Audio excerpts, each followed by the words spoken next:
My name is Dayashankar Kushwaha. Oh, okay. Sorry, sir. Because your name is appearing as Arup Bakshi. Though I have talked to you, but I haven't seen your face. So a little Actually, bit of confused.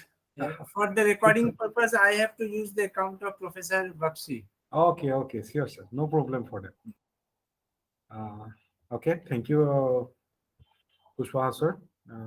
Dear participant, um, as Kushwaha sir already told you that I am going to take a class on time series analysis on SPSS, but before going to the session, I just want that you please write your department or subject in the message box or chat box so that I can acquire the or gather the knowledge about you all. Okay. So being a student or being a teacher of statistics, I think for me it is uh, beneficial that what is your subject. Okay, home science research. Arpita Trivedi, research scholar of what? Geography, food, Department nutrition. of Geography, I have mentioned. Okay, okay, fine, fine, ma'am. Geography, food, nutrition. Okay, home science faculty, zoology, and other about Department of Geography. So, okay, so most of the participants have from geography, economics, and zoology. So no students from mathematics and statistics. It's a good thing for me also, uh, because I have to take this class as a non-statistician student, right? So now I'm going to share my screen.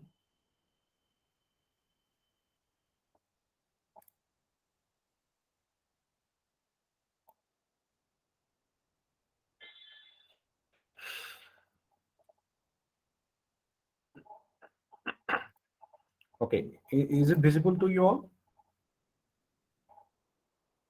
Yes, sir. Okay. So before going to time series, I just want to share something about data and then time series data and something theory about the time series, because anyone can use any kind of statistical software if he or she have some knowledge about the software, like MS Office, PowerPoint. We all there is no need of any departmental background or any research background to use SPA, Microsoft Office or PowerPoint, like that type of application software. So if software generally needs only data, he needs only data. And if you put any kind of data in statistical software by clicking some tabs or by applying some methodology or some coding or some programming language, you will get some results. But the main thing is that you have to know or you have to have the theoretical knowledge about the statistical program or about the statistical technique which you are going to use, because after getting the result in any kind of statistical software, the main thing is that how to interpret it. For interpretation, I'm repeating my things, that for interpretation you have to have some statistical or theoretical knowledge about the statistical program or about the statistical technique which you are going to use, or which by applying in that statistical technique. So first of all, statistical data. Statistics is nothing but a subject or some kind of, someone says that it is a branch of mathematics, someone says that it is a application part of mathematics, someone says that it is a application part of data.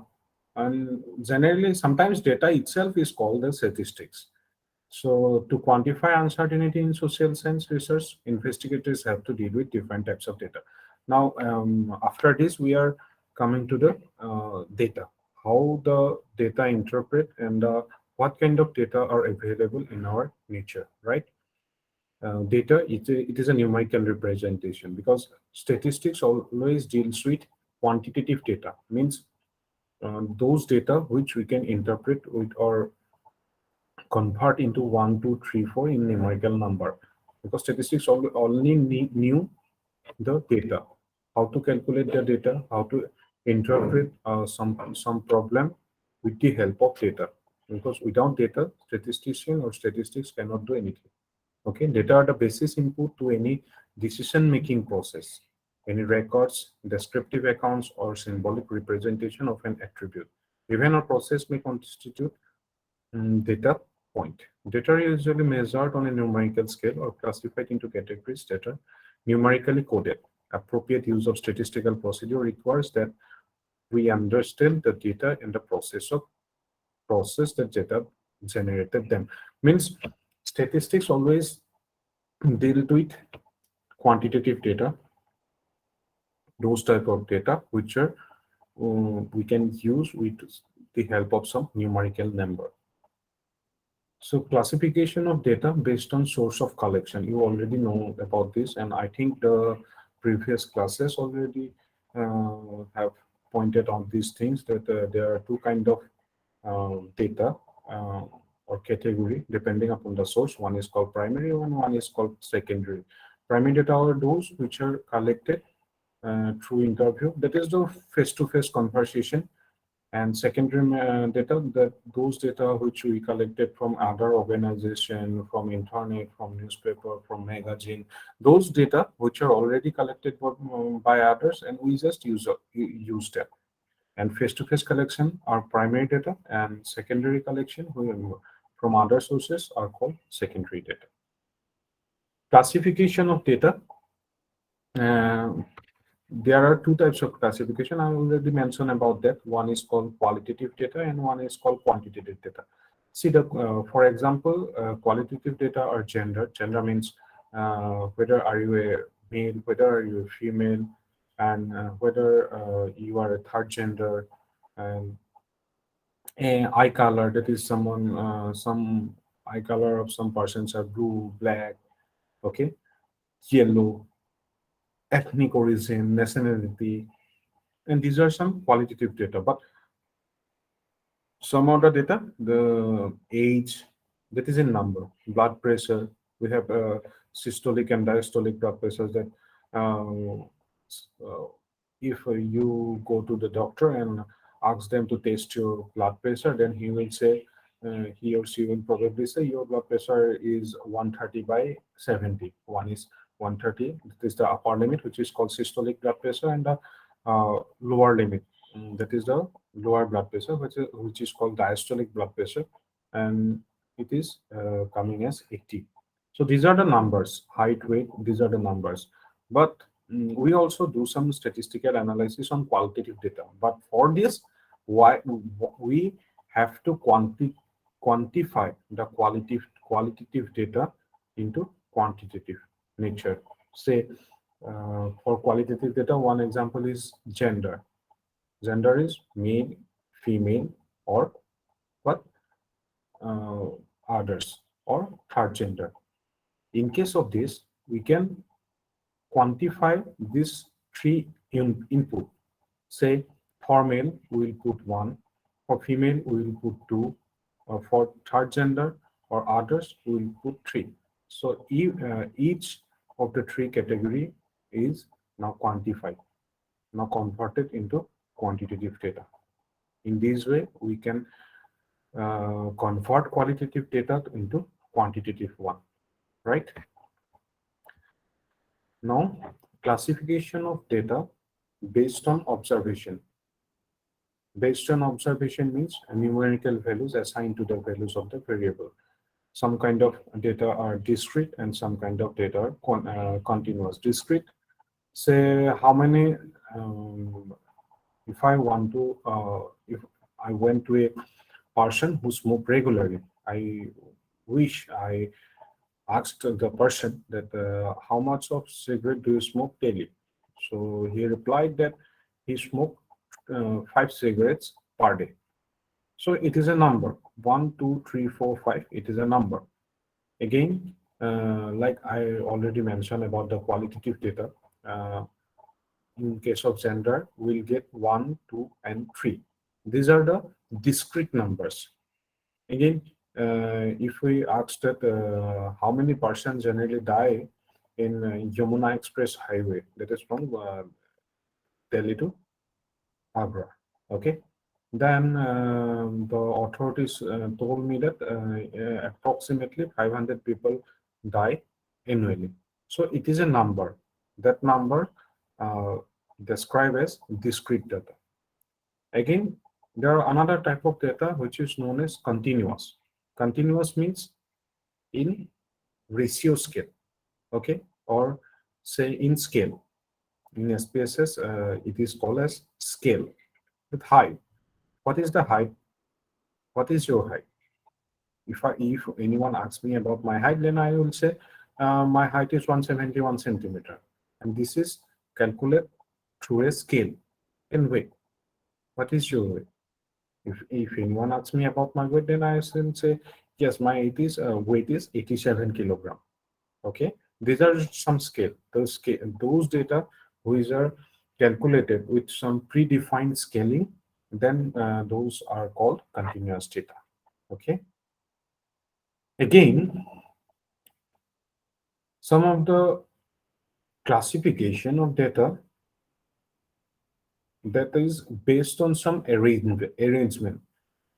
Okay, according to the arrangement, there are three kind of data are available. One is called time series, second one is called cross-sectional, and third one is called pool data. Okay, let's come to the example. This is a table. If you see that, this is maximum temperature of Dibrugarh. Okay, Dibrugarh is a district in Assam. Since I am from Assam, so I have choose a district Dibrugarh. Okay, maximum temperature Dibrugarh from 1st March to 10th March 2020. See, in time series, there must be a time variable. Okay, and one thing is that there must be a production or y variable or a quantity variable, right? Again, I am repeating, for time series, there must be a time variable, there must be a time variable, and there must be a value variable. Okay, for say for 1st March 2020, we have temperature 27.7 degrees centigrade. For 2nd March, 30.3 degrees Celsius. For 3rd March, 31.3 degrees Celsius. In this way, if we arrange a data set according to the time, then it is called time series. Okay. So this is a second example, maximum temperature of 3 districts. In the previous example, we have considered only one district, that is Dibrugarh.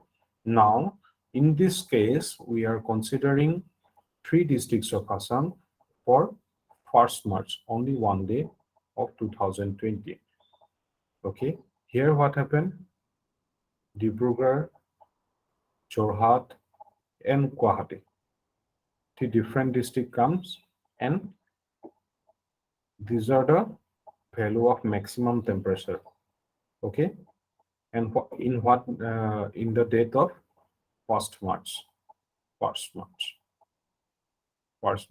2020. Say in the previous example, we have one time variable and one value variable, but in the second case we have time, but we have compared the data of the maximum temperature of 3 different districts. Again, maximum temperature of 3 districts of Assam from 1st March to 10 March, which is an example of pool data. In case of pool data, we have time, we have 3 different districts, okay, and we have considered maximum temperature of Dibrugarh, Jorhat, Guwahati for 1st March to 10 March. This is an example of pool data. From this data set also, we can So what is time series? The first two column are referred as time series because it has time and it has variable. If we consider first column and third column, then also it is a time series. If we consider first column with fourth column, then it is also a time series. For time series, I'm repeating my things. For time series, one time variable should be there and one value variable should be there. Again, if we consider the first row,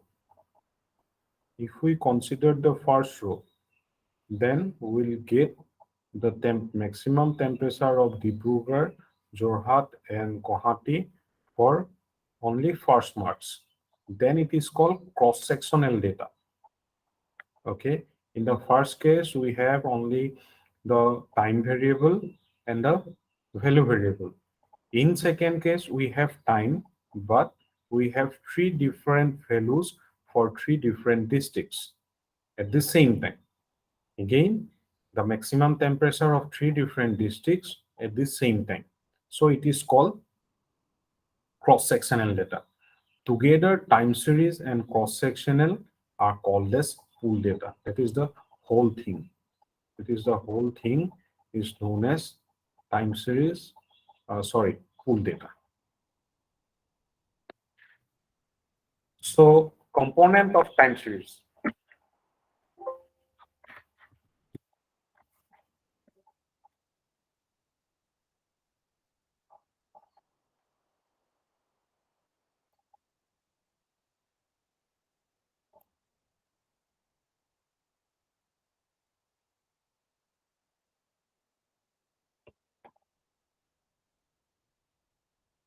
Okay, is it visible to you all?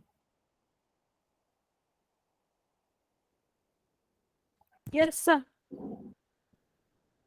Okay, this is a white background. Is it visible to you all? Yes, sir. Okay. So before going to apply time series in SPSS, you should have some knowledge about the time series. Okay. So some of you may have the knowledge, but I'm repeating the things. So there are four components in time series. First one is called trend. Second one is called seasonal. Third one is called cyclical or cyclic. And fourth one is called random. These are the four components that may or may not exist in a time series. Generally, we denote time series as xt, and xt is uh, a function. Okay, you don't worry or don't have to worry about xt or something about that, right? So we have got what? There are four components in a time series that may or may not lie in a time series, or they may or may not exist in a time series. First one is called trend, second one is called seasonal, third one is called cyclic or cyclical, and last one is called random or irregular moment, or random or irregular component of a time series. Say we have a graph like that. In x-axis, we have time, and in y-axis we have some value. We put it as yt. If we put the y values against time, recall about the example what I have shown sometime recently. I have shown you that the time series, one time variable from March 1 to March 10, and against that time variable or time series or time variable, we are getting some temperature of the Bugatti stick. Say in this case, we have temperature from 2002 to 2022. In these 22 years, if we put the maximum temperature in a graph, and if it is like that, then it is called a trend. Trend is generally known as long-term movement. Okay, trend is generally known as long-term movement. Sometimes it may be, the graph may be like this also, time and y. Okay, and this may be like, okay,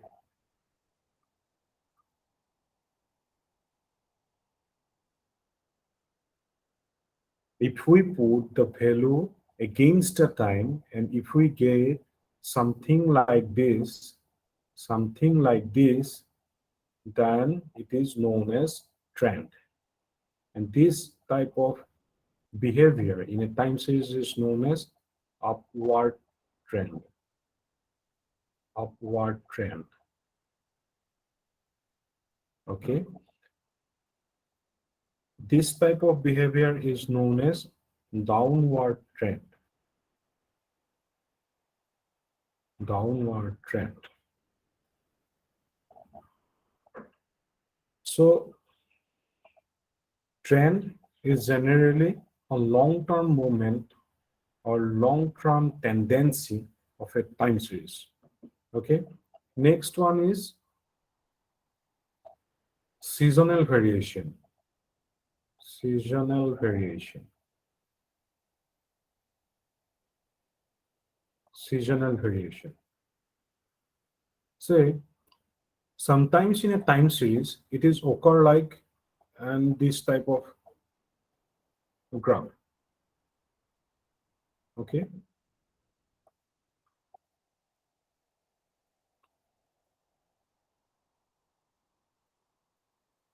Say this peak, from this peak to this peak, if the difference is less than a year, then it is called seasonal variation. For example, the sale of warm clothes generally increases in the season of winter. Okay, the selling of ice cream or cold drink increases in time in the season of summer. Okay, these seasons repeated in a manner of or a difference of 6 months. Okay, and those type of variation if exist in a time series, then these variations are called seasonal. If the variation in a time series occurred seasonally, means after 3 months, after 4 months, after 6 months, or after 8 months, or even after 12 months, then it is called seasonal variation. I'm repeating the things. If some kind of variation in a time series occurred less than a year repeatedly, then it is called seasonal variation. On the other hand, cyclical variation is something related to seasonal variation. In case of seasonal variation, the difference between two peak or difference between these two is less than a year. Okay, but in case of cyclical variation, it is just greater than greater than a year. Say we put some data like this. Okay.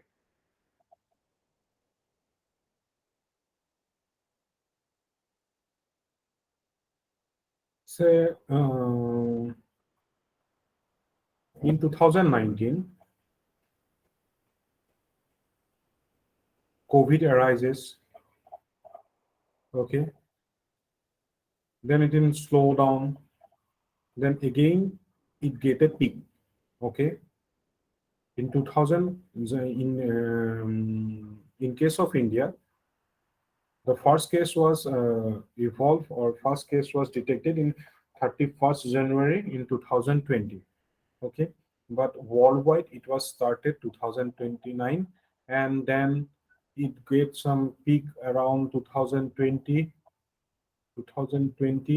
Then again, uh, in some month of 2021 it gets lower, and then again it's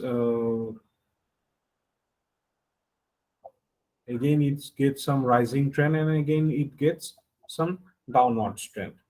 Okay, this type of variation which are occurring after 1 year are called cyclical variation. From base, from this it will go upward, then again downward, then again downward. So this kind of variation, the difference between these two peaks are greater than 1 year, greater than 1 year, 1 year. In case of seasonal variation, the difference between two peaks is less than a year.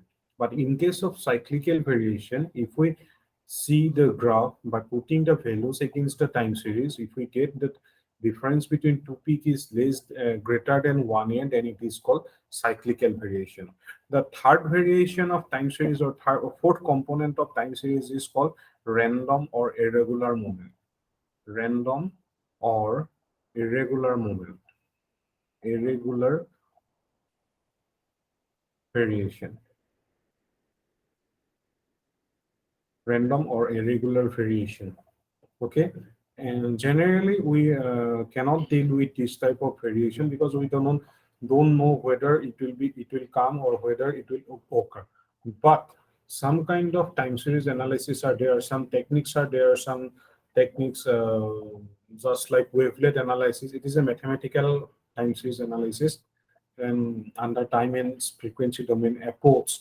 The wavelet analysis can detect some kind of random or irregular variation in the past time series, but we cannot forecast or we cannot predict about this type of variation or about this type of components in a time series.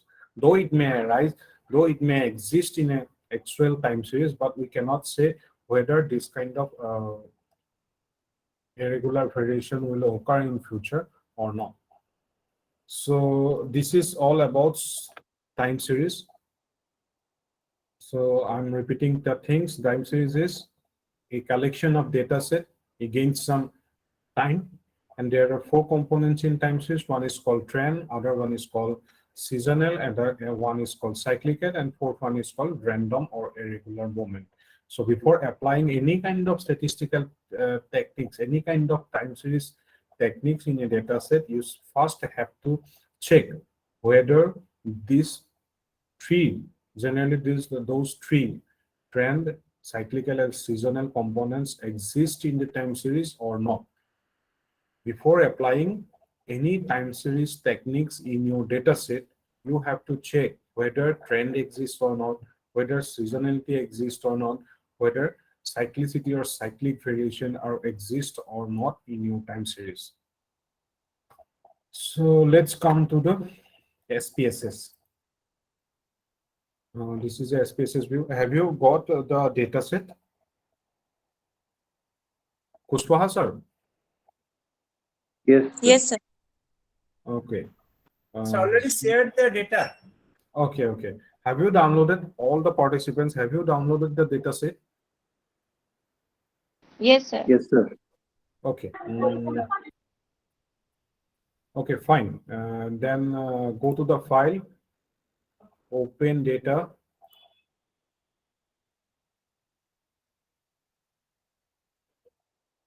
Say, I'm saying this that you do simultaneously what I have done here. Okay. select the max temp and click open.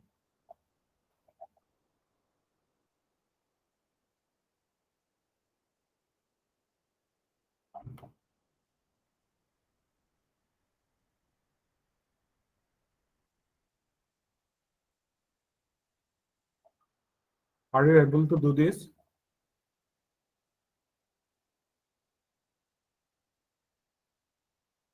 Just go to the file, then open, then data, then select the file of types, go to all files, then your required data set will come. Select the maxtem XLSX, and then click OK. Open. So this is a time series from 2001 up to 2015. From 2001, we have 12 data. For each month, we have got one maximum temperature value. I'll show you the Excel page also.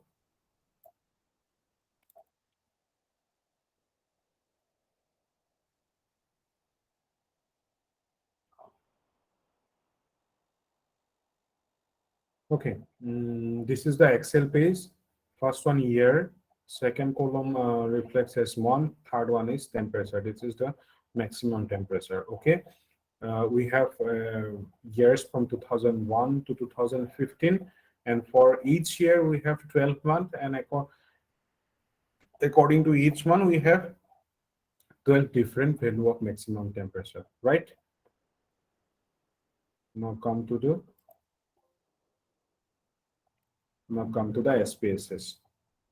So first of all, I am going to the variable page, then temperature is numeric, and we need only 2 decimal. Here it is 15 decimals are for calculation purpose. For easy calculation purpose, I just use it as 2 decimal places. So this is the time series data. Now in SPSS, we have a scale variable, we have a categorical numeric variable, string variable, and this is also a numeric variable. But we are going to do analysis on this data as time series analysis. So to make this time series, to make this value as time series, we first have to make it as time series data, because SPSS doesn't know what is string variable, what is January, February, March, April. First, we have to make the data set a simple editing. Okay, go to the data, then click define data and time. I'm repeating the things. To make the data set as time series data, we first have to convert these data set into time series. For this, it is a simple editing process. First, go to the data, then in the 5th button, it is define date and time. Click on define date and time, then this kind of screen will appear. First one is years, quarters, month, quarter, month, days, weekdays, week work days, 6 hours, day hours, etc. Okay, since our data set are monthly and those months are under some year, we have 2 types of time. One is year and the other one is month. So click on that.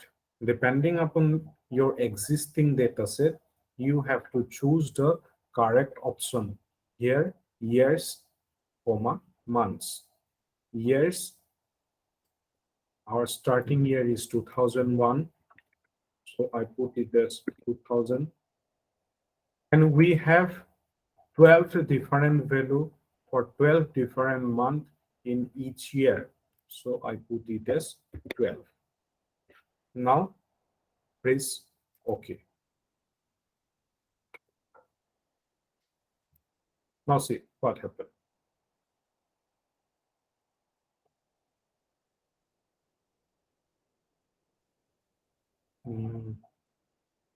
Sorry.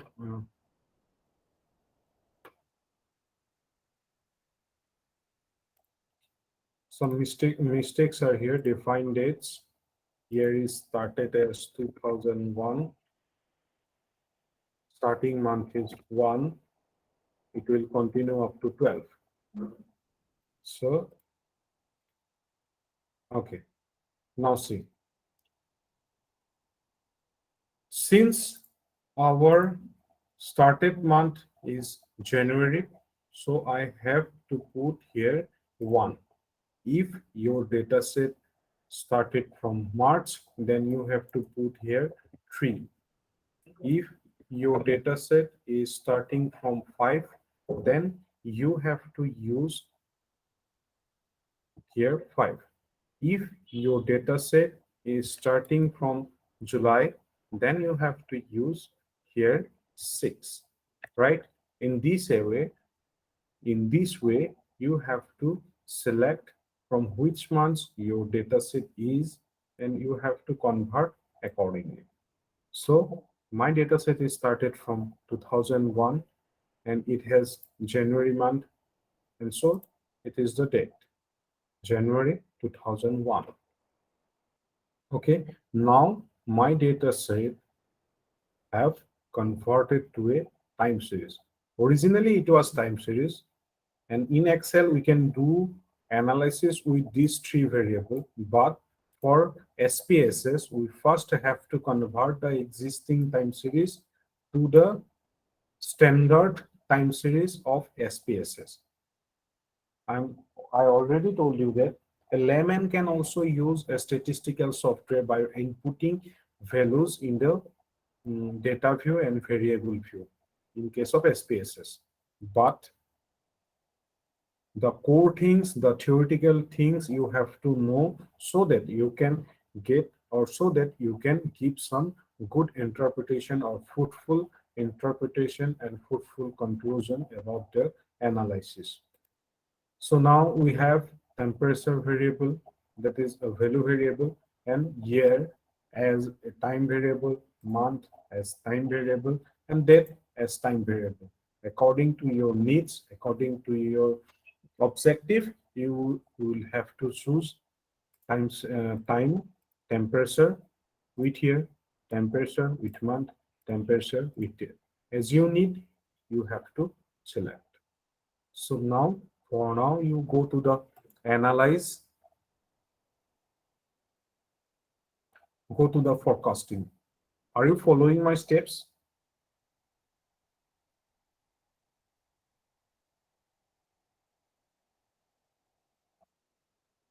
Dear participants, am I audible to you all? Yes, sir. Yes, sir. Are you following my steps? Yes. And if you find any problem, you just unmute your mic and raise your question at the very moment, right? So for this, go to the analyze, then go to forecasting and create traditional model. Okay. So my dependent variable here is temperature, that is the maximum temperature. Okay. We won't put any kind of independent variable here. Okay. Then go to the methods. There are 3 kinds of method appearing here: expert modular, exponential smoothing, and then arena. We choose exponential smoothing. Again, some of the criteria will appear here: non-seasonal, simple, hot winter, brown, damped, linear seasonal, winter additive, winter multiplicative, non-square root, and natural. I will show what these things are, but first I'll just use exponential smoothing. Okay, then go to the statistics, and these are the parameters which you can include in your calculation or analysis part. First one, by default, this one is clicked, display fleet measures, room box statistics, and number of outliers by model, stationary R square.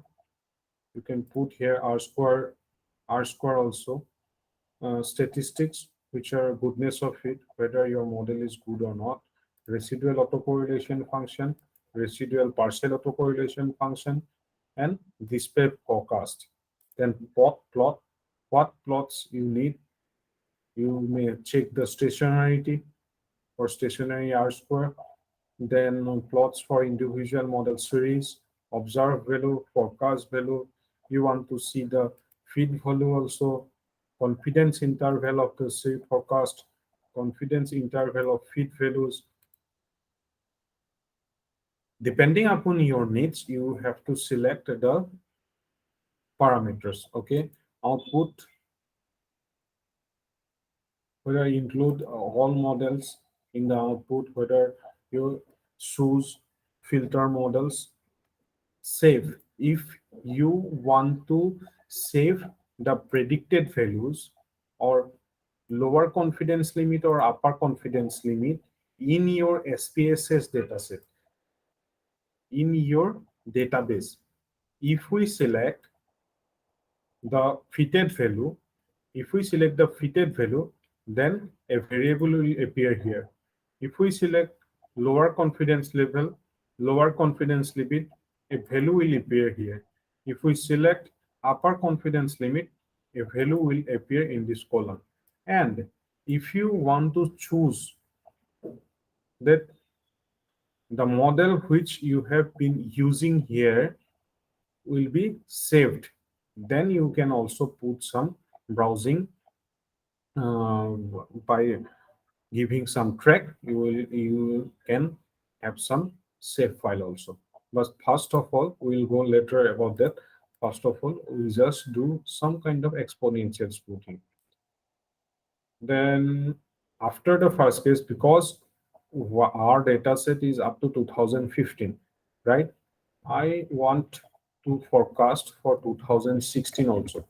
And for 2016, I want to check whether my forecasted value is well or not for 12 months. I want to forecast for 12 month of 2016. Then put 2016 year here, and as I want to have forecasted value for 12 month, and that is up to from January up to December, then I have to put here 12 and then press OK.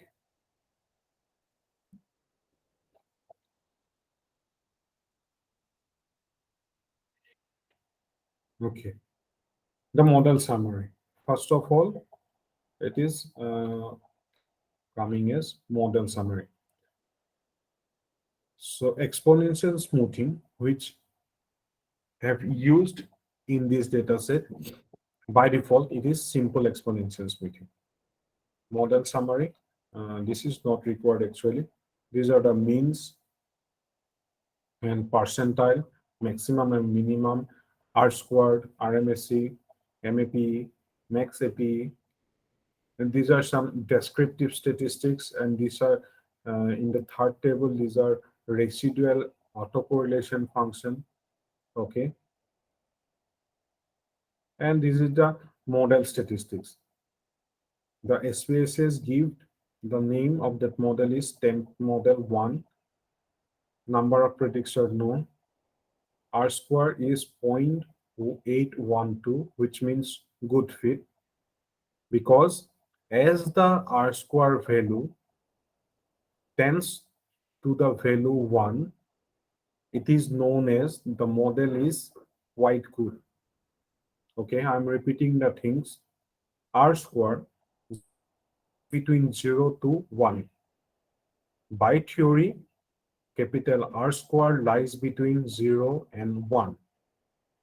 We say the model is good when R square is near about 1 or it is tends to 1.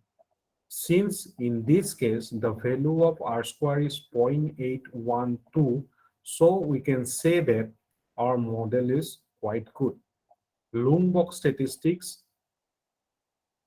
it is a value. The statistics value is 42.5250 and its p-value or significant value is 0.001. Okay, now come to the graph. See, the red one is observed value, which was given. Blue one, which is fitted value. By applying our model, this is a fitted value. UCL, it is the upper confidence limit. LCL is the lower confidence limit. And blue line is the forecast. Here, two blue lines are there. One is called fit, and another one is called forecast. Okay, we have data from 2001 to 2016. 2015, and we have put up to 2016.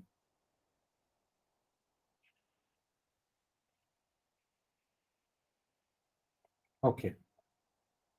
So if we come to the, yes, as I have told you that this is the predicted value from 2023.33 was the original value, and this is the predicted value, and this is the upper limit and lower limit, and this is the upper control limit. If you use time series analysis in your research, then first you have to put this model statistics and this forecast table, forecast and UCL and LCL. And you may use some, you may give this 3 column also, the predicted UCL and LCL. And at the bottom, you have to use this graph. By seeing this graph, we can say whether our model is good fit or not. Before this, actually, I have to show you something about exponential smoothing.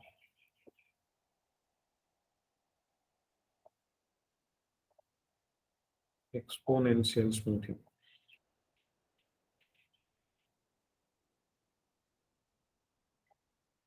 It is a forecasting technique. Okay, there are two things are in time series. In time series, the two words prediction and forecasting.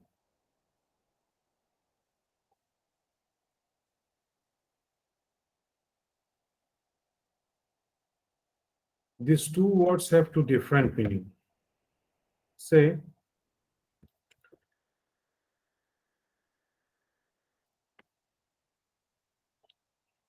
these are the original time series, okay, and these are some predicted value. If we give prediction or if we give forecasting for existing time series, then it is called prediction. Say we have a data set from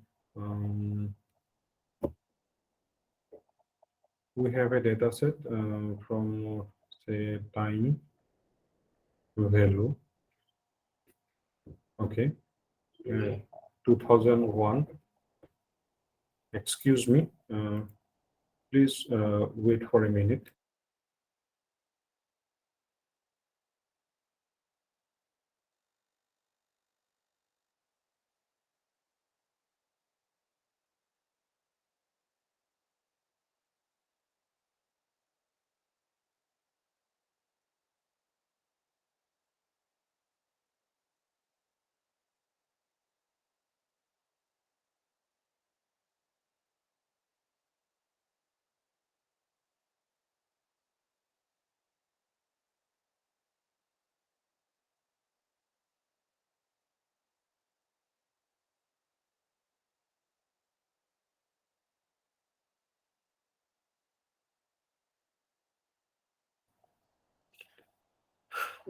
Sorry for the interruption. Uh, okay. Is it visible to you all?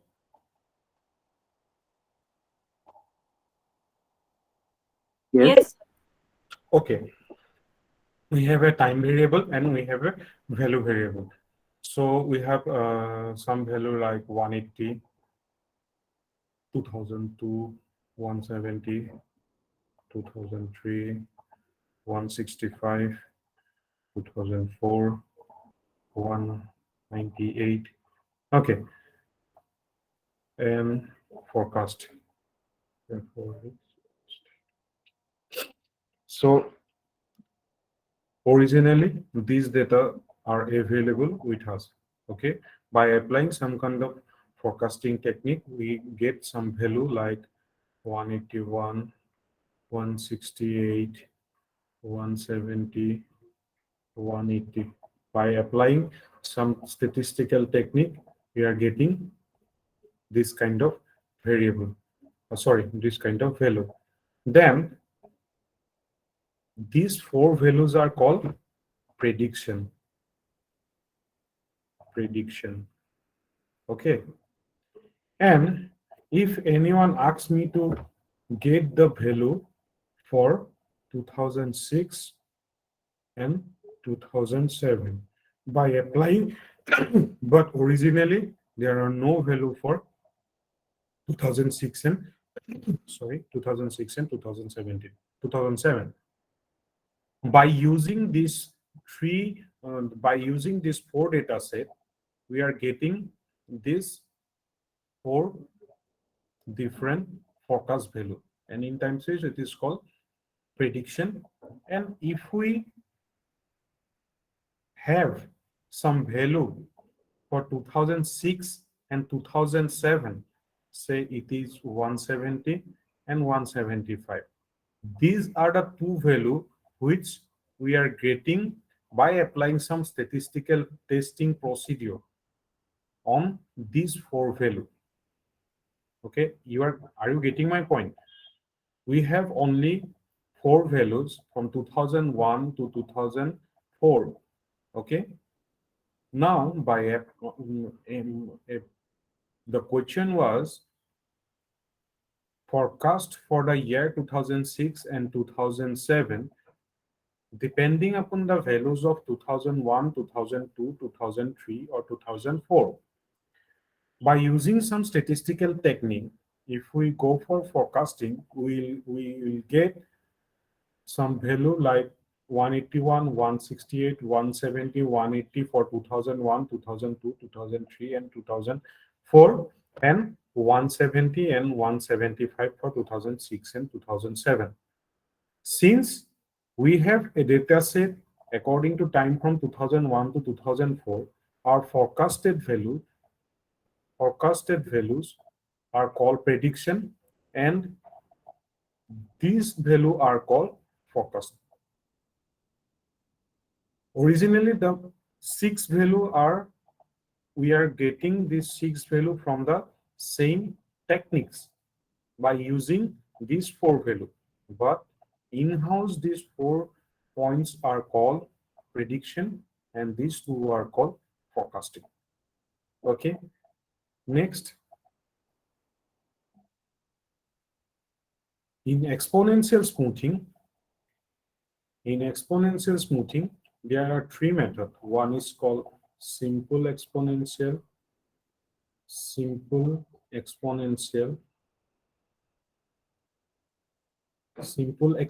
smoothing, or single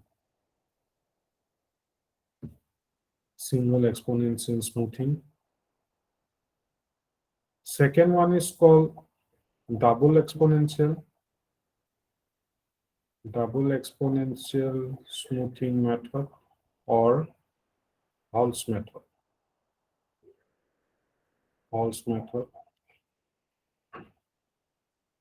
Third one is called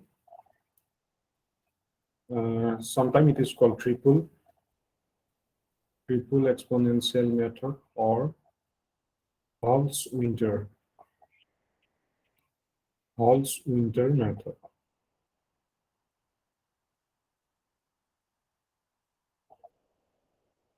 So in exponential smoothing, there are three types of different testing procedure. One is called simple exponential smoothing. One is called Hall-Winter method or double exponential smoothing. Third one is called triple exponential smoothing or Hall-Winter's method. Sorry. The first one, that is the simple exponential um, simple exponential smoothing method.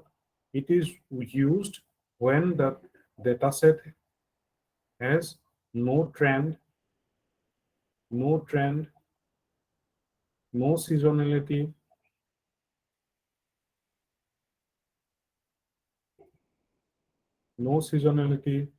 and no cyclicity.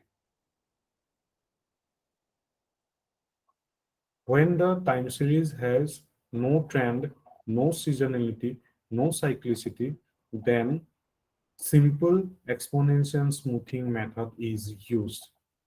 And this type of time series is called stationary. This type of time series is called stationary, where there is no trend, no seasonality, and no cyclicity. The second one, the Holt method. Holt's method, or it is known as double exponential smoothing. If the time series has trend,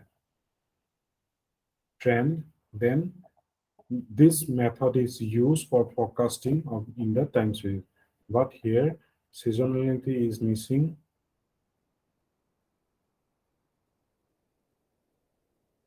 Seasonality is missing, and there is no cyclicity. Okay. And the third one is Hall-Winter method. Hall-Winter method.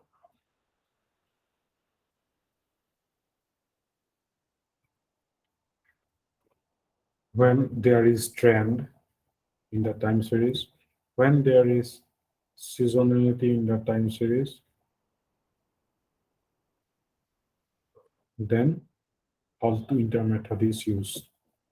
Again, I am repeating, in simple exponential smoothing, there is no trend, there is no seasonality, there is no cyclicity. That is, the time series is stationary. In the second exponential smoothing method, which is also known as double exponential smoothing method, it is given by as Hall, so it is known as Hall's method. It is used when there exists trend in the time series data. There exists trend in the time series data, but no seasonality and no cyclicity. Okay, if there exists trend and seasonality simultaneously in the same series, then we have to use Hall-Winter method. Okay, this is the difference between the three techniques of exponential smoothing. Again, come to the analysis part.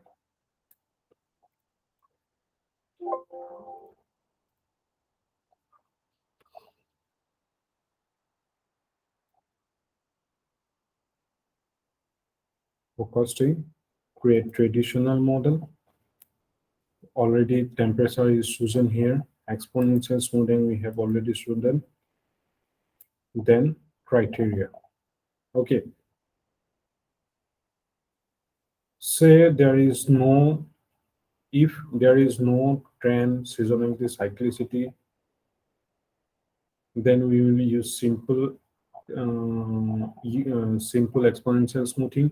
If there is linear trend, then Hall's method. Brown's linear trend is not necessary here. And if seasonal effects is there, then winter additive model may be used. Okay.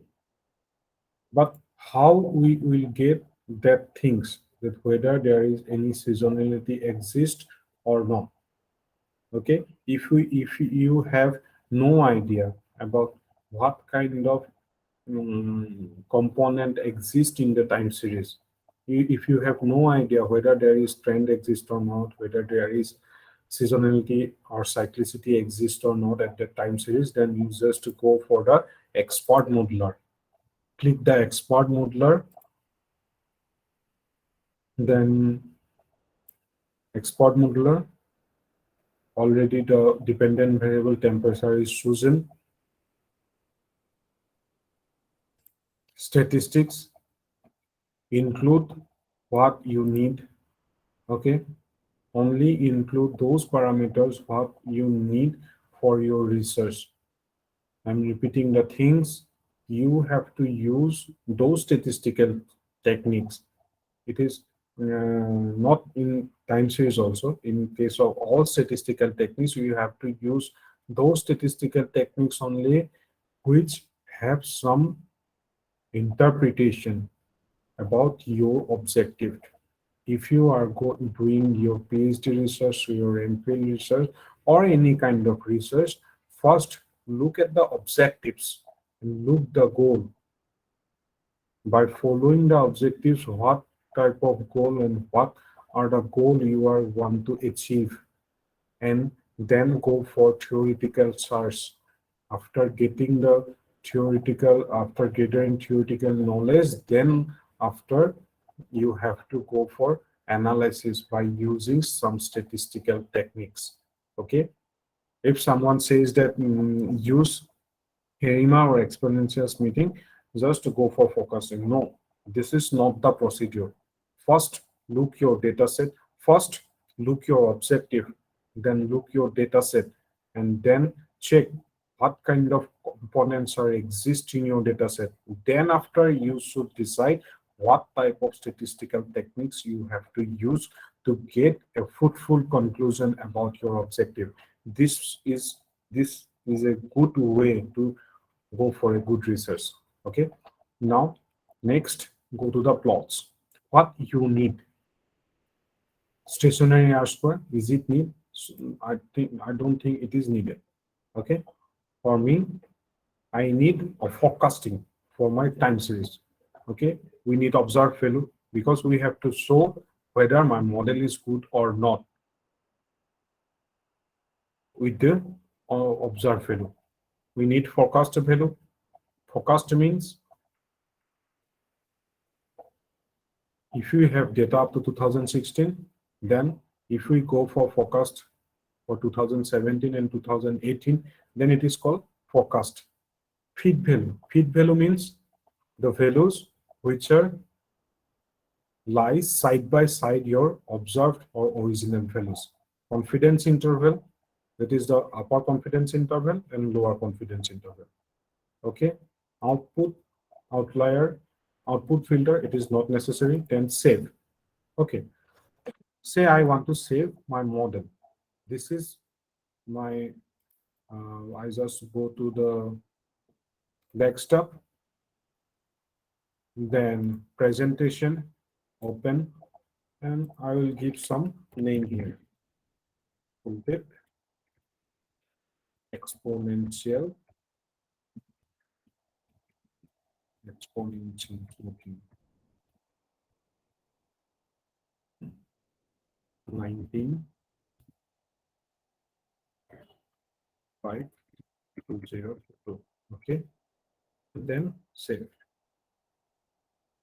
Okay, after clicking this OK, you will get your output as well as your model will be saved in a file as you have browsed here. Okay, we choose predicted values, we choose lower confidence limit, we choose upper confidence limit, and these variables, as I already have mentioned and I already have shows you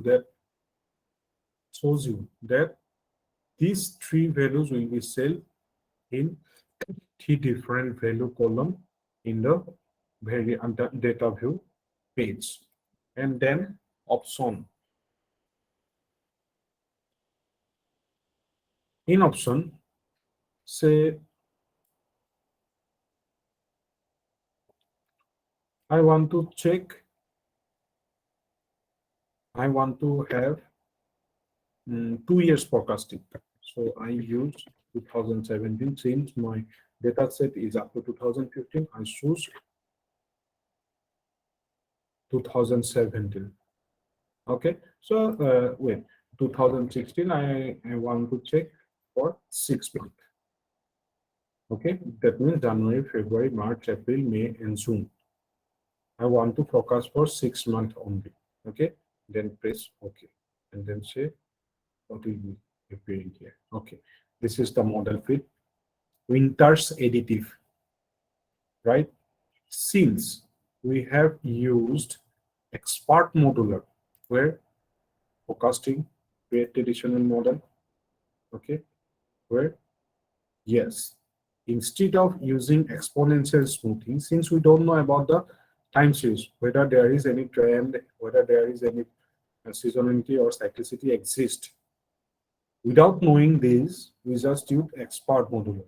And since we have used expert modular, the model suggested by Spss is that Winter's additive. Winter's additive means all Winter's additive model.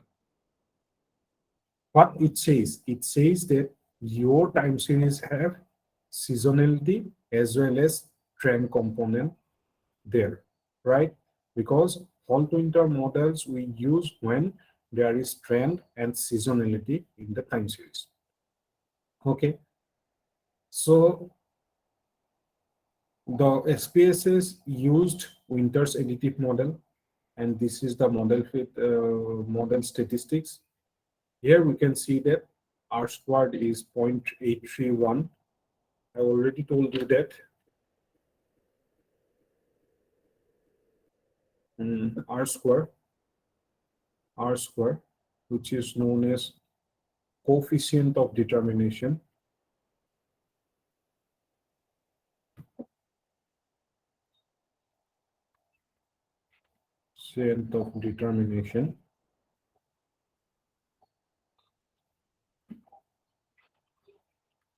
is lies between 0 to 1. 0 to 1. Okay, as R square tending towards A, we say model is good fit. Model is good fit. Good fit. Okay, and also p-value. Probably you have learned about this p-value or sig value of SPSS. Okay, we generally compare p-value with 0.05. If your calculated p-value is less than 0.05, then we say significant,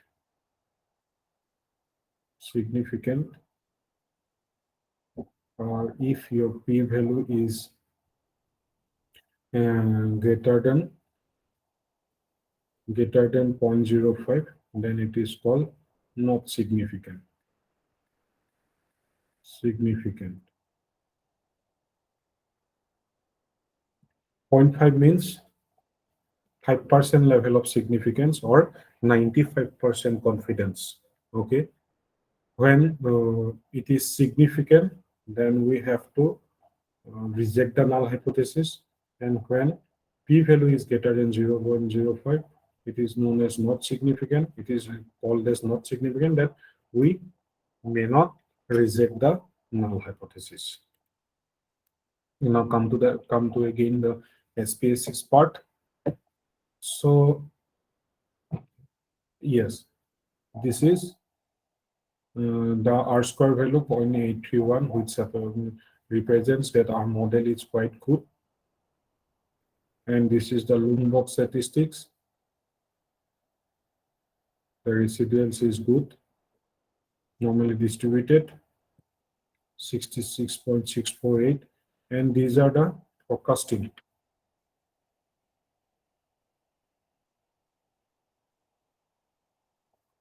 Okay, and these are the graph. The dotted line. These are the dotted line. This dotted line shows the upper confidence limit.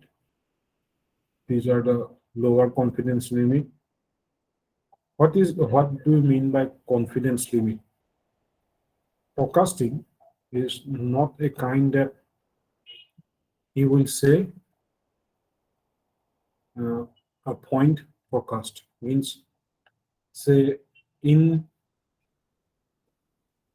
2006 to 2015, the maximum temperature was in December 2015, the maximum temperature was 35.6 degrees centigrade.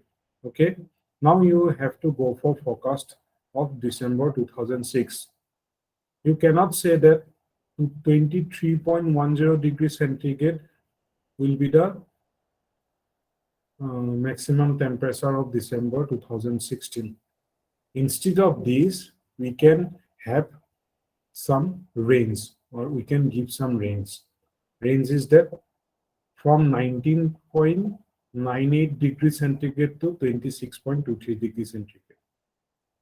Instead of using a point forecast, 23.1 degrees centigrade maximum temperature of December 2006, it is better to give a range that say, yes, for 2006, December 2016, the maximum temperature may be lie between 19.98 degrees centigrade to 26.23 degrees centigrade. So it is a better way to give forecast. Without giving a point estimate of 23.10, it is better way to give forecast from 19.8 to 19.98 to 26.23 degrees centigrade. Okay, this is what exponential smoothing is, and this is the way how to use exponential smoothing in SPSS, by using exponential smoothing for forecasting. Okay, but there are things that how we can, is there any way to check the trend in a time series, the seasonality in a time series? Yes, there is some way with the help of which we can check whether there is any seasonality or trend exist in a time series or not. Because what we have done so far, we just use expert modular, right? We haven't used exponential smoothing with confidence because we don't know whether there is trend or seasonality exists in the time series or not. This is a main, by using expert modular is a automatic or by default thing. It will calculate by the SPSS. But if we want to use it manually, then you have to choose exponential smoothing and then go for the criteria. And I already showed you that simple, halt winter, winter additive. These are the main things: simple, halt linear, and winter additive. These are the three exponential smoothing techniques by which we can choose manually. But for this, we have to know how to calculate trend and how to calculate seasonality in a time series.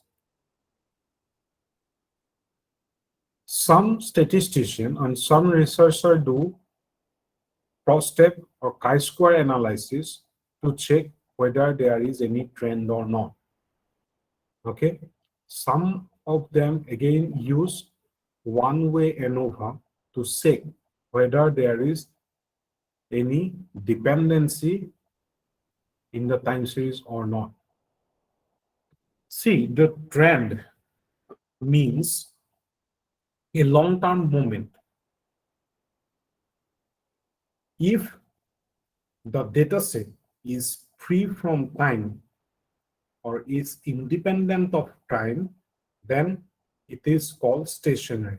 In the same way, if the data set, not the time series, okay, if the data variable is independent of time, then it is called there is no linear trend exist in the time series.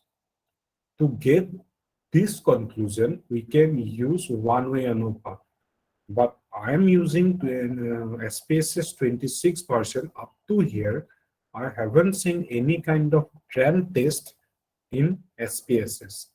Okay, there is no, I haven't seen any kind of trend detection procedure in SPSS.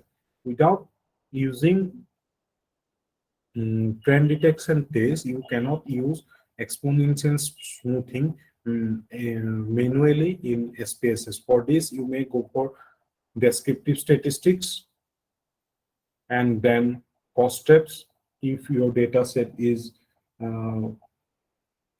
quantitative one or categorical. And through this, you can check whether your data set is free from time or not, or by using one-way ANOVA also, you can check whether the data set has some tendency or whether your data set is free from time or not.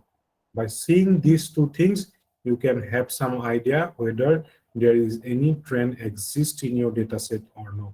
But for seasonal variation, you can go for seasonal decomposition. Go to the analyze, forecasting, then go for seasonal decomposition, put your value here, value variable, temperature, model type additive, display case-wise listing, and then press OK.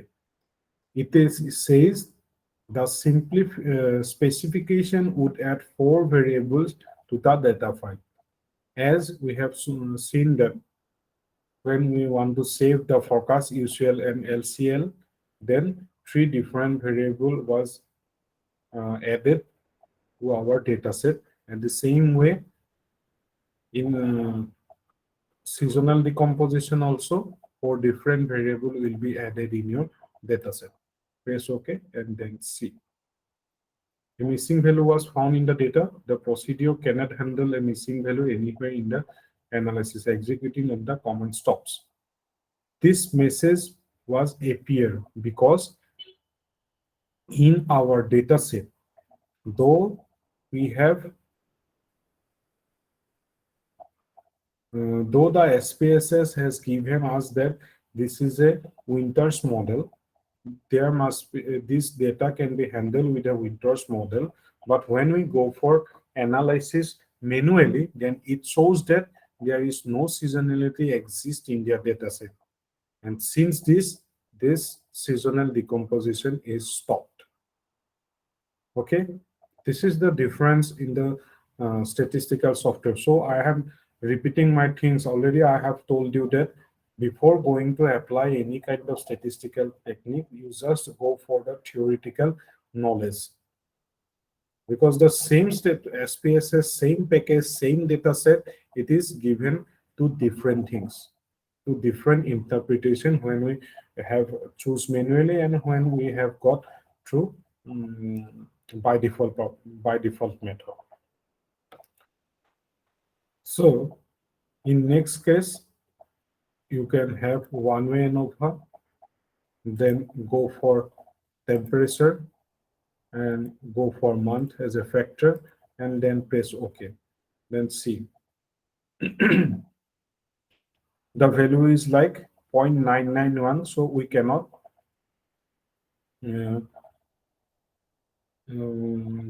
reject the null hypothesis. What was our what was our value? What we want to check here, whether the variance of the data set are equal or not, right? So between groups, sum of square is 13.134. Within group, sum of square is 1310.683, and we have got 0.153 F value and significant value is 0.991. Since the P value or sig value is greater than 0.05, we cannot reject the null hypothesis. And what it says, there is a significant difference in the what? Originally, in ANOVA, we check the variance are equal to 0, right? The variance are equal to 0. In case of ANOVA, we check whether the variance are equal to 0. Here, in case of ANOVA, the null hypothesis is sigma square, that is the variance is equal to 0. Okay. Now, in the significant value, it shows that yes, the variance is equal to 0. Again, the things is that there is no trend. I'm repeating the things. Originally, when we have used expert modular, then it shows that it is Winter's model. But when we go for seasonality, the seasonality doesn't appear here. When we go for one-way ANOVA for significance test of standard deviation, also yes, variance, then also there is no significance difference between the standard deviation. Okay, it says that variances are 0, which means there is no trend exist in the time series. Okay, these are the difference, and these are the things what you have to learn about by the theory. Next, in forecasting, you will see some other model also. It is called ERIMA. Before going to the ERIMA model, I will show you what is ERIMA is. It is known as ARIMA. It is known as autoregressive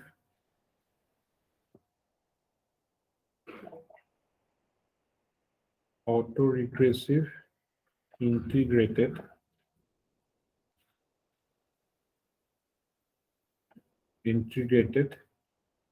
moving average model.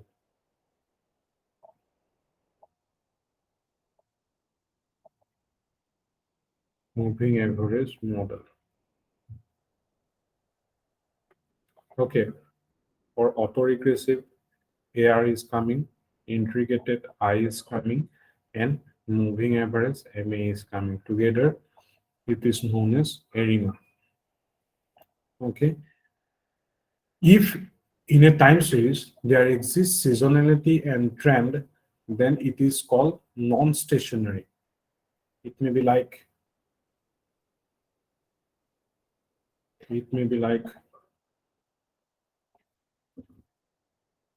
if your model is this, when you put a data according to some time, if we get a line or a time series is like that, then it is called non-stationary, because we have seen here seasonality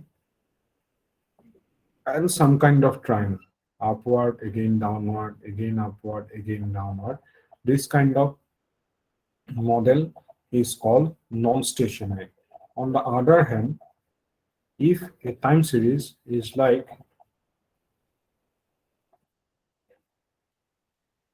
is going through a straight line, near about a straight line, then it is called stationary time series. Stationary time series. Stationary time series. Okay. This is non-stationary.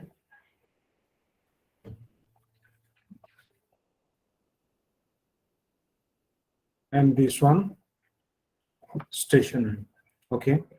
For applying a RIMA methodology in the time series, we have to make the time series a stationary one.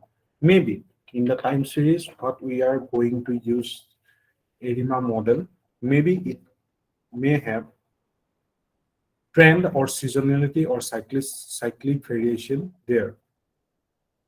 Again, if in a time series there are trend, seasonality, and cyclicity are exist, then we cannot use a RIMA model.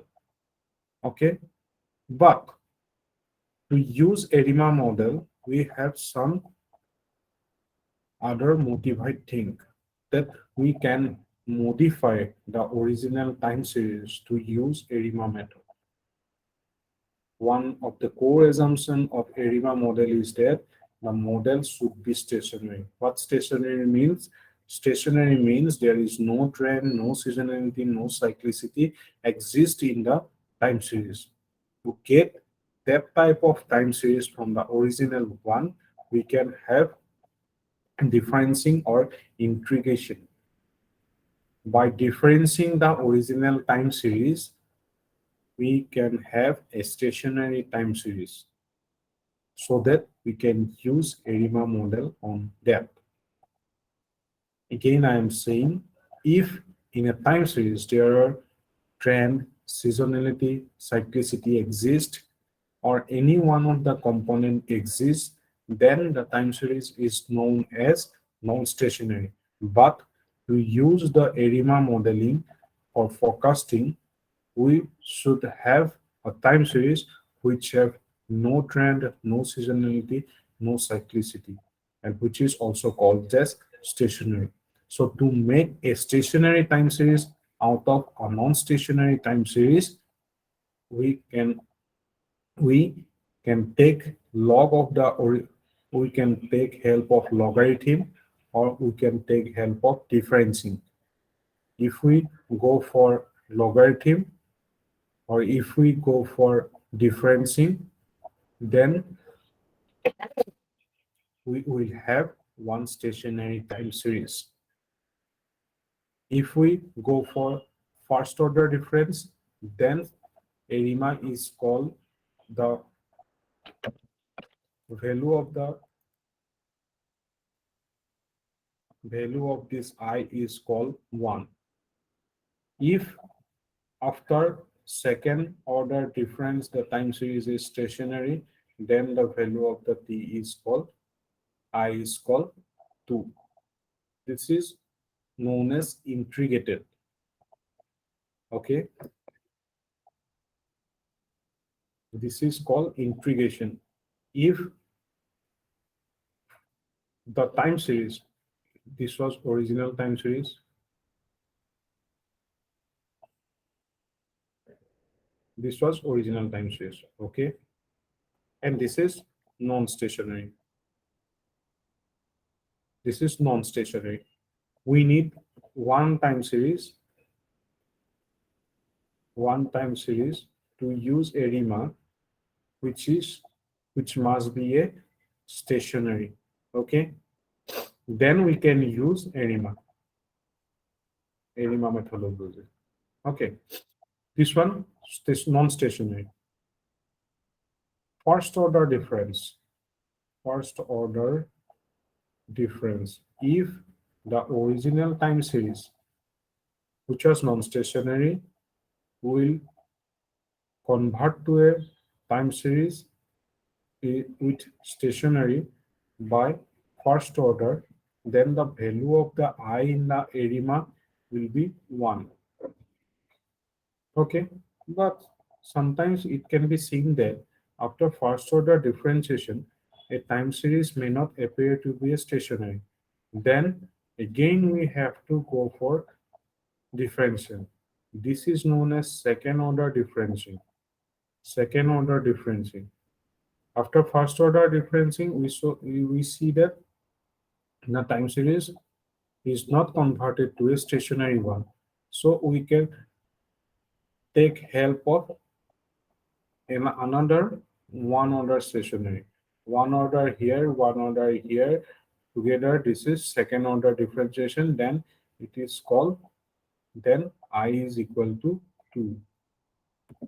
Okay, and this is called second order differentiation. Now come to the data set. Go to the analyze, forecasting, create model, and then go for ARIMA. Is there any criteria? Yes. Again, ARIMA model is written like ARIMA PDQ.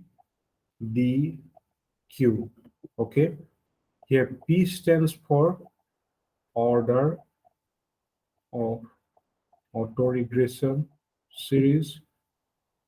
D stands for integration,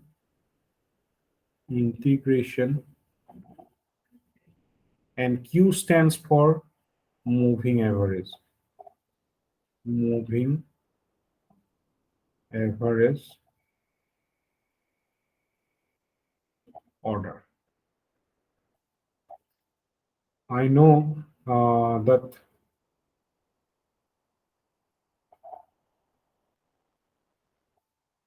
as you are not from statistics or mathematics background, it is quite heavy for you to understand these the mathematical things. But I must have to show you the basic things of ARIMA and exponential smoothing before going to use. So after this workshop, I think you will go for learning about ARIMA and exponential smoothing in brief. Okay, moving average order. If you go for manual use of ARIMA model, then you have to uh, use what is the seasonal and non-seasonal P order, difference non-seasonal and seasonal, moving average, seasonal and non-seasonal. But or if we use direct ARIMA without using any one of these, then thus you have to click OK. Okay, this is a ARIMA model. Since our data does not fit with the ARIMA model 000, so it is come like a straight line. Okay, now how you will choose the value of P, D, and Q? I'm already told you that D is the integration. If your data set need first order differentiation, then it will be D is equal to 1. If your data set needs second order differentiation, the D is equal to 2, like that. And P and Q can be calculated by seeing the autocorrelation and partial autocorrelation function. Partial and autocorrelation function and partial autocorrelation function. But for using ARIMA, you have to have a depth knowledge about its theory, because in this SPSS workshop, I cannot teach about the ARIMA model or the theoretical background of the ARIMA model. But to use ARIMA model, you have to have some good theoretical background about the ARIMA, autoregression, moving average, and integration modeling. So without knowing anything about exponential or ARIMA model, you can have this expert modular. Just you can put your data set, what you want to check or what you want to forecast, and then press OK. And this is the simplest way to use time series modular or time series forecasting in the SPSS. Then I want to show you another data set.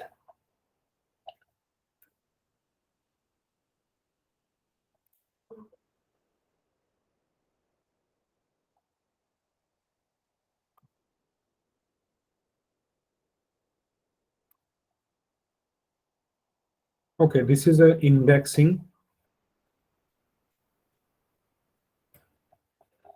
This is a indexing about during the time of COVID, retail, grocery, park, percentage sales on baseline, transit station, workplace, how the parameters are working. Retail and recreation are working in what manner, grocery is working what manner, park percentage, whether people are people want to go for park or no, transit station, how the people are sensing and their minds to go for transit, our workplace, whether people are working from home or they want to go for the workplace. These are the indexes calculated by some company organization during the COVID time, right?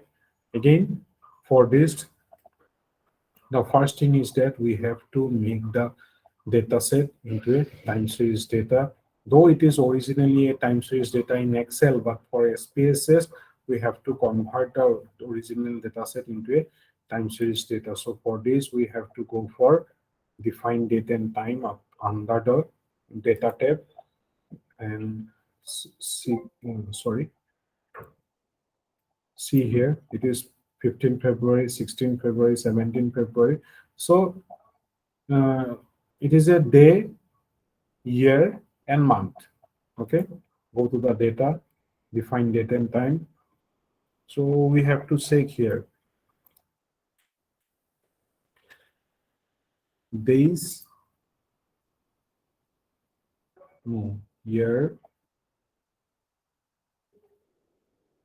What are the options for here? Year, year, quarter, year, month, year, quarter, month, no, days only, days, work days, hour, day, hour, days work, hour, days.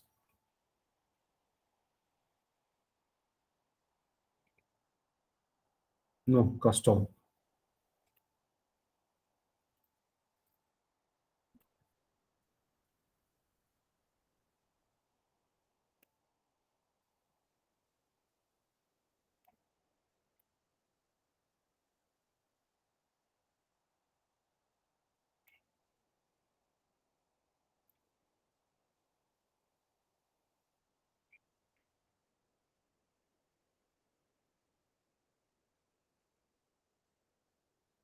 Okay.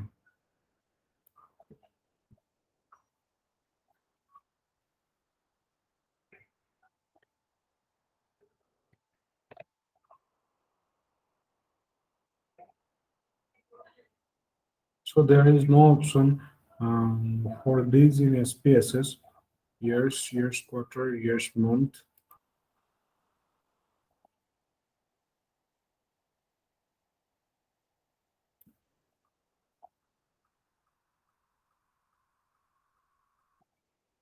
Since there is no box option, so I start here from day one, from 15 February to, okay, then see what is the value. Okay, this is the day one, and then up to 472 days we have considered here.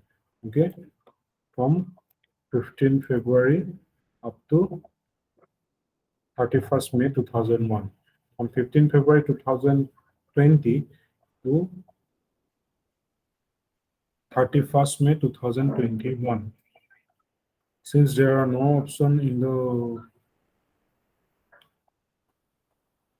okay, so I input day one for the 15 February and then 31st May is 472 day. Again, go for analyze, forecasting, create model. I want to see the daily COVID confirmed cases here and daily SI unit. Expert modular I have used here. Display forecast is needed for plot, fit, confidence, output filter not necessary, save. I just want to see the predicted confidence lower and confidence upper and option, and then it is okay. How much we have on 472, so I want to check another 30 days. Okay, press okay. This is the model feed and see what is this. The first graph shows daily confirmed COVID cases. From approximately 0, it is rising again. And this is an index. And simply some index related to COVID-19. Okay. And see, the forecast table is not created because no forecast could be calculated. Though forecast table cannot calculate any kind of data set, but SPSS use ARIMA 019 for COVID-19 cases, and for SI index, it used ARIMA 318. It is by default coming from the software. Okay. Then R square is 0.7427. The model is not good. SI, the index is 0.091. It is a bad fit, though the software have been using some model for this variable, but it is not quite good. Quite good means it is a bad model. But the software gives some results for this, for the forecasting of the series. Okay. And these are the things in the exponential smoothing and ARIMA model. There are many options. Create temporal casual model. If you create like that, you have to have some data specification and already saved model. If you have already saved model, then you can go for create temporal. Again, apply temporal casual model as I have already used. See, I already saved one model.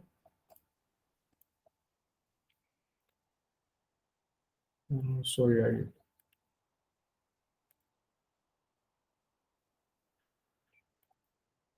okay, it is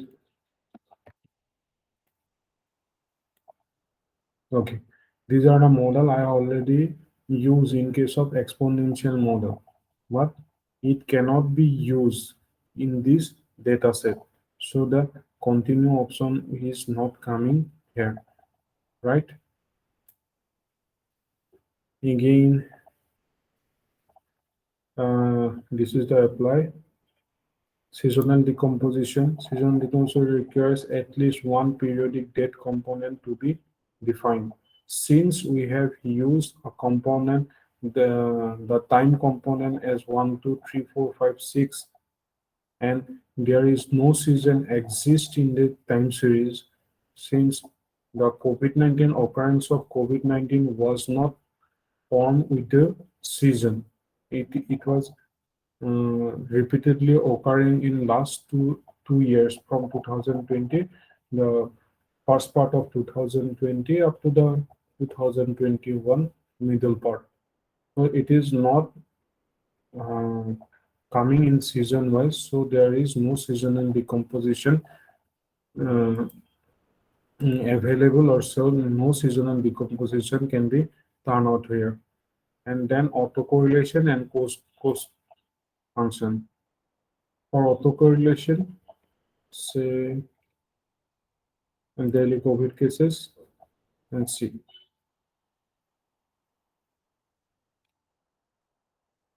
This is the autocorrelation, and this is the partial autocorrelation function. To interpret this autocorrelation function and partial autocorrelation function, you must go through the theoretical part of the partial and autocorrelation function.